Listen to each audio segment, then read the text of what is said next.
What's the story with ego? We all know, it says in Kabbalah, it says in Jewish mysticism, that there are three things that run us. Our mind, which is ideal, our heart, which is our emotions, which everybody has to have emotions. If you didn't love yourself, you wouldn't do something for yourself, which that's what depression is. So you have to have emotions. And the ego, which is consistent with what's called the liver or kaved. And kaved is honor.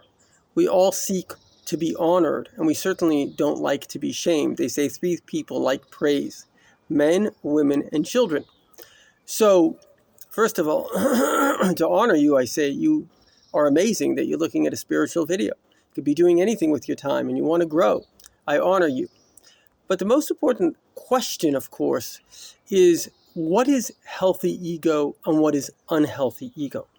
So I like to say that ego is like the gas in the car. If you don't have gas, your car is not going anywhere. But if all you have is a fire, not only are you not going anywhere, the fire is consuming you. It is the most dangerous thing in the world.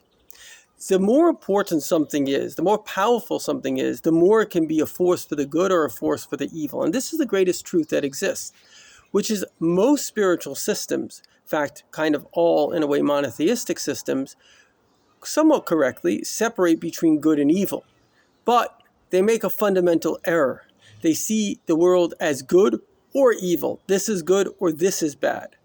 And there are other systems that would like to say whatever I want is okay, which is not true. Because if what I want is to hurt somebody, well, to what extent am I allowed to? If they hurt me first, am I allowed to? The Torah says you're not allowed to take revenge. You're just not allowed to hurt. So emotional, unthought through ideas, which is just based on my emotions, are not good either. So what is good? And the answer is that Kabbalah teaches us there's a third layer of reality. There's not only good and not good, there is neutral. And a neutral thing is most of this world. Water, is it good or not? Well, do you use it to get energy to do good? Or do you use it, to have a water fight and hurt somebody? What is it being used for? And that's our task in this world. And the same thing is ego itself is just a force. It's the force of you. The question is, who are you? Are you a person doing the will of God? Then have a big ego. Because that, as long as the will of God, of course, is not narcissistic, not against someone, the true will of God is that you should have compassion and do things in a respectful way. But have a big ego in terms of your own confidence and your own convictions.